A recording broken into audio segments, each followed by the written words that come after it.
Today on Leeman 357, I'm going to share some information about myself, and I'm going to be talking about my Smith & Wesson L Frame Revolvers.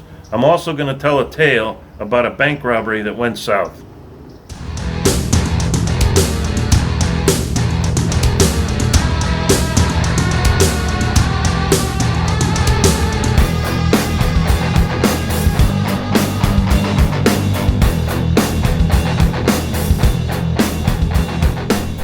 Hello and welcome. Well, I can't go to the range this weekend. I happen to be on call at work, and I'm tied to the house in my laptop. So while I'm sitting around here waiting for the phone to ring, I thought I'd make a little video and tell you a little bit more about myself and how I got into the shooting sports. And I'll also tell you a little bit about these three L-frame Smith & Wesson revolvers that we see here. Well, first of all, I'm originally from Connecticut. I live in Florida now. I've been living in Florida for a while, but originally I was from Connecticut. And the first time I got interested in shooting guns was when I was a teenager, just like a lot of other guys. I wanted to get that .22 caliber rifle. I can remember being in church and not listening to what the preacher was saying and just thinking about that picture of that Remington bolt-action rifle I had sent away for the catalog. There was no internet then, so you'd send away for a catalog, and then you'd sit there and dream about owning a .22 caliber rifle. And my dad was pretty good about it. You know, he let me get the thing, and he made sure he taught me how to shoot it and how to be safe with it, and he was really good about that. My father happened to be a hunter, and he also belonged to the Winchester Club. Many of the people in my family worked at the Winchester's plant in New Haven, Connecticut. So when I was 19 years old, I went into the United States Air Force. Didn't do a lot of shooting there. I did, qualify during boot camp, and then later I was in the Connecticut Air National Guard, and we shot the M16, I think once or twice, and that was pretty much it. And I kind of got away from my interest in shooting sports. And then about 1994, my wife and I bought our first home, and it was wonderful, and everything was all peaches and cream. And about after a week after we moved in, I was talking to one of my neighbors, and he had told me how somebody had broken into his house. I was like, whoa. And he's telling me, no one got hurt, luckily, but it really got me thinking I better have a gun ready, a good gun, in case somebody broke into our house and we needed to defend ourselves. So I went over to Walmart, and back in those days, they had quite a selection of handguns on the wall, and I found this Smith & Wesson Model 686, and I said, wow, that's a nice-looking gun. I think I'll get that one. Filled out the paperwork, waited 3 days, and I got it. I only paid around $300 for that. Can you imagine it? I mean, today it's like, probably $750 for one of these things. So naturally I had to go find a shooting range to practice, and I found that there was a local range, and it was very nice. And my father and I, we started spending weekends going to the range and shooting, and I really enjoyed it.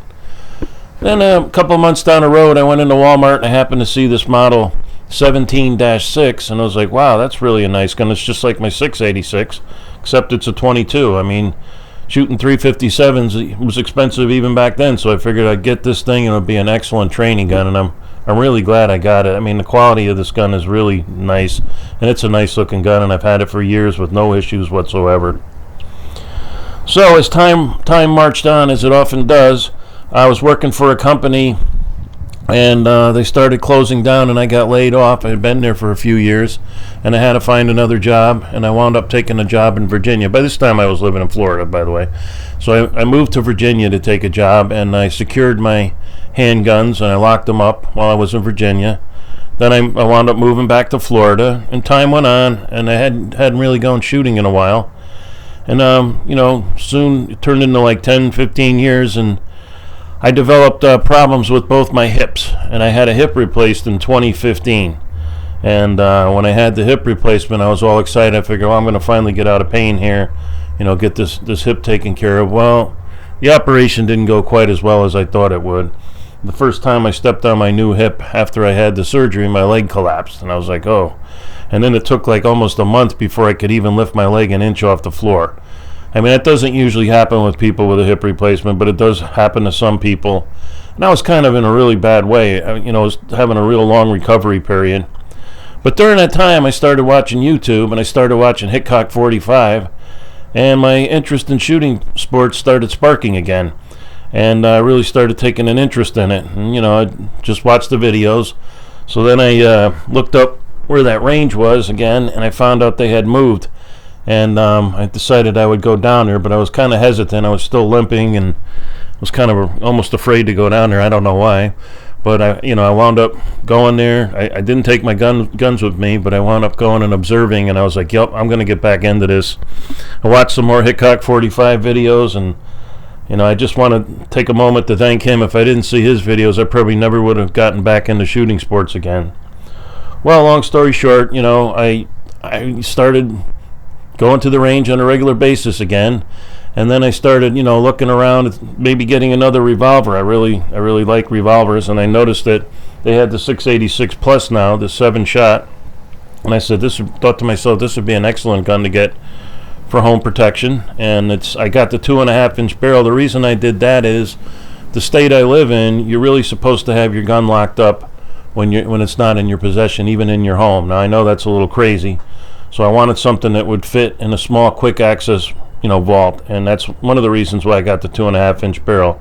But this is a beautiful gun, and so this is how I came across the 686 Plus after I decided I wanted to get something a little bit better, with another round for home defense. Now when I look at this 686 and I compare it to the 686 that I bought in 1994, they're very similar, but in a lot of ways they're not. They have this one has a transfer safety bar, the other doesn't have that.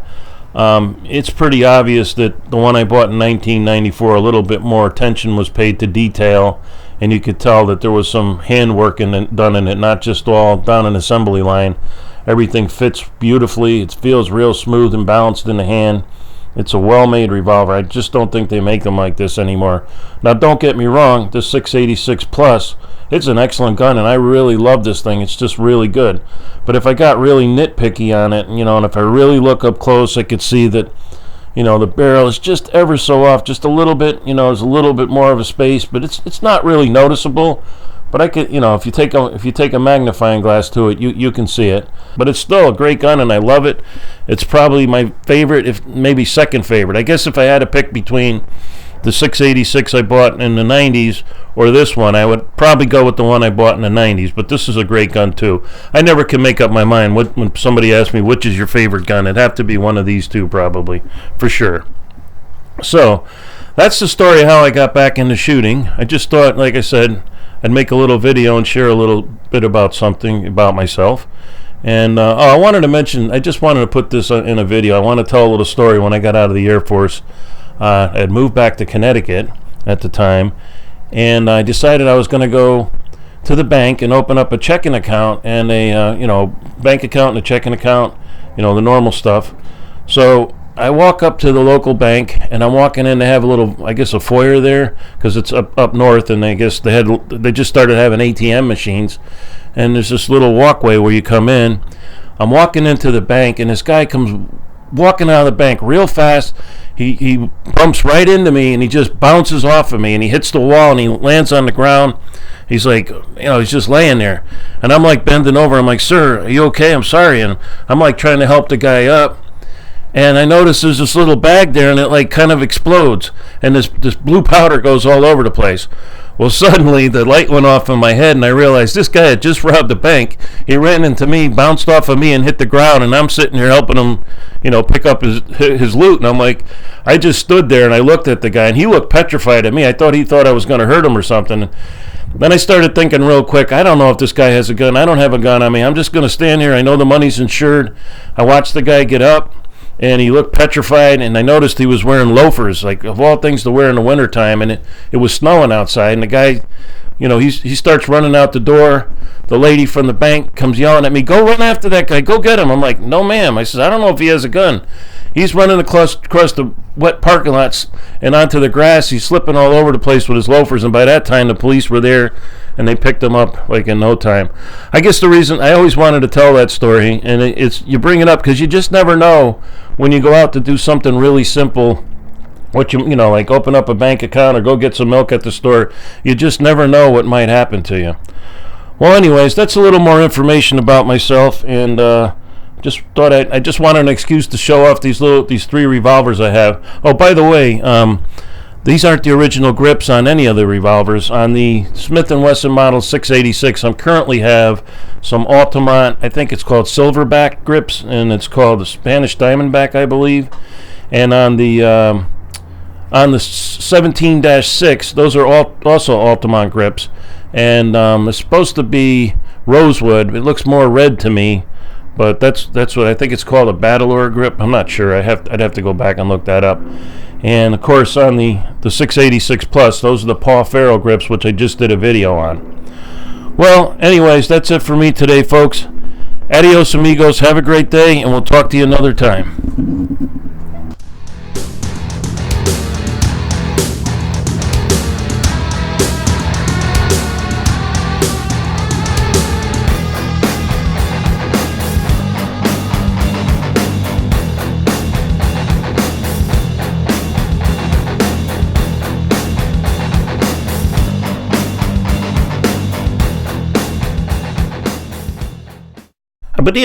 That's all, folks.